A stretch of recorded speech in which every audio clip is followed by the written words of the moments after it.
Assalamualaikum warahmatullahi wabarakatuh. Halo teman-teman semuanya. Di video pembelajaran kita kali ini, kita akan membahas mengenai ruang lingkup penelitian pembelajaran bahasa dan sastra Indonesia. Apa saja yang akan kita pelajari dalam materi kali ini? Mari kita simak bersama-sama. Baik teman-teman semua, kali ini kita akan membahas mengenai ruang lingkup penelitian pembelajaran bahasa dan sastra Indonesia. Bersama saya, Heri Fasya Pratama. Ada apa saja materi yang akan kita bahas di dalam ruang lingkup penelitian bahasa dan sastra Indonesia? Yang pertama adalah tujuan penelitian pembelajaran bahasa dan sastra Indonesia. Secara umum, tujuan dari penelitian pembelajaran bahasa dan sastra Indonesia yakni sebuah upaya yang sistematis untuk menjelaskan, memahami, memecahkan, dan mengantisipasi masalah-masalah pembelajaran bahasa dan sastra Indonesia. Secara rinci, tujuannya adalah yang pertama, menemukan dan mengembangkan teori, model, atau strategi baru dalam pembelajaran bahasa dan sastra Indonesia. Tujuan yang kedua, menerapkan, menguji, dan mengevaluasi kemampuan teori, model, strategi pembelajaran bahasa dan sastra Indonesia dalam memecahkan pembelajaran bahasa dan sastra. Yang ketiga, mendeskripsikan dan menjelaskan keadaan atau hubungan berbagai isu atau pikiran yang terkait dengan masalah bahasa dan sastra Indonesia. Yang keempat, memecahkan masalah pembelajaran bahasa dan sastra Indonesia. Yang kelima, menemukan faktor-faktor yang memengaruhi masalah pembelajaran bahasa dan sastra. Dan yang keenam, membuat keputusan atau kebijakan mengenai pembelajaran bahasa dan sastra Indonesia. Pentingnya penelitian pembelajaran bahasa dan sastra Indonesia.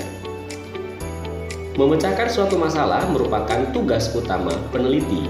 Melalui penelitian, seseorang dapat menunjukkan suatu bukti. Penelitian dapat mengurangi ketidakpastian.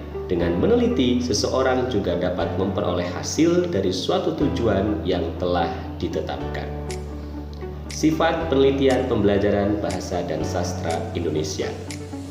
Dalam penelitian harus memenuhi beberapa sifat. Yang pertama adalah bertujuan. Penelitian mutlak memiliki tujuan arah dan target yang hendak dicapai. Yang kedua, sifat sistematis, artinya penelitian yang baik harus dilakukan secara terencana, mulai tahap awal ditentukannya permasalahan sampai dengan penarikan kesimpulan. Sifat yang ketiga adalah objektif, memiliki pengertian di mana objektivitas mengacu kepada kualitas data yang dihasilkan oleh prosedur yang dapat mengontrol subjektivitas. Kemudian logis. Logis dalam hal ini yakni penelitian dilakukan melalui langkah-langkah yang sistematis, yaitu dengan proses berpikir logis, sehingga validitas internalnya secara relatif dapat dipenuhi. Sifat berikutnya adalah empiris. Dalam penelitian itu berkenaan dengan dunia empiris atau nyata, artinya hal yang dapat diindrakan oleh manusia yang bersifat objektif. Berikutnya adalah reduktif. Penelitian menggunakan prosedur yang analitis untuk mendapatkan data, mereduksi sebuah kebingungan tentang suatu fenomena atau masalah. Yang berikutnya adalah replicable dan transmittable. Replicable memiliki pengertian di mana penelitian harus dapat diulangi oleh peneliti yang lain untuk mengecek kebenarannya. Sedangkan transmittable memiliki pengertian di mana penelitian harus mampu memecahkan masalah-masalah sehingga dapat digunakan oleh berbagai pihak untuk berbagai keperluan. Sifat berikutnya adalah penjelasan singkat. Penelitian harus mampu menjelaskan hubungan yang ada terhadap fenomena tertentu yang dapat mengurangi realitas yang kompleks menjadi sederhana. Yang terakhir adalah simpulan bersyarat, di mana hasil penelitian merupakan sebuah simpulan yang bersyarat atau tidak bersifat mutlak. Sikap penelitian pembelajaran bahasa dan sastra Indonesia. Seorang peneliti harus memiliki beberapa sikap berikut. Yang pertama adalah sikap ingin tahu, di mana seorang peneliti harus bersikap ilmiah, selalu bertanya-tanya mengenai berbagai hal yang dihadapinya. Yang kedua, sikap kritis. Seorang peneliti tidak puas dengan jawaban tunggal. Dia akan selalu berusaha untuk mencari hal-hal yang ada di belakang gejala, bahkan sesuatu yang ada di belakang fakta. Yang ketiga, sikap terbuka. Seorang peneliti harus memiliki sikap untuk mau mendengarkan argumen orang lain, meski berbeda dengan pendiriannya. Berikutnya adalah sikap objektif, di mana peneliti harus memiliki sikap untuk mengesampingkan perasaan pribadi dan lebih menyatakan apa adanya secara nyata dan aktual. Sikap berikutnya adalah sikap menghargai, di mana peneliti harus memiliki jiwa yang besar untuk menghargai karya orang lain tanpa merasa dirinya kecil. Berikutnya adalah sikap berani mempertahankan kebenaran. Peneliti harus berani dalam menyatakan kebenaran, dan kalau perlu dia harus mempertahankannya. Yang terakhir adalah sikap menjangkau ke depan. Peneliti harus memiliki pandangan yang jauh ke depan atau bersifat futuristik. Hakikat metodologi penelitian pembelajaran bahasa dan sastra Indonesia. Metode berasal dari kata metodos. Secara etimologis, metodos berasal dari kata meta dan hodos. Meta berarti dilalui dan hodos berarti jalan, sehingga metode memiliki makna jalan atau cara yang harus dilalui untuk mencapai suatu tujuan. Sedangkan metodologi penelitian pembelajaran bahasa dan sastra Indonesia dapat diartikan sebagai ilmu yang mempelajari tentang cara-cara yang harus dilalui dalam melakukan kegiatan penelitian bahasa dan sastra Indonesia.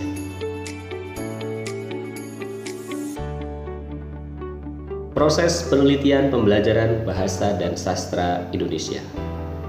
Dalam melakukan penelitian, kita harus mengikuti beberapa proses. Yang pertama, mendefinisikan masalah yang layak untuk kita teliti. Yang kedua, membedah kepustakaan yang terkait dengan apa yang diteliti.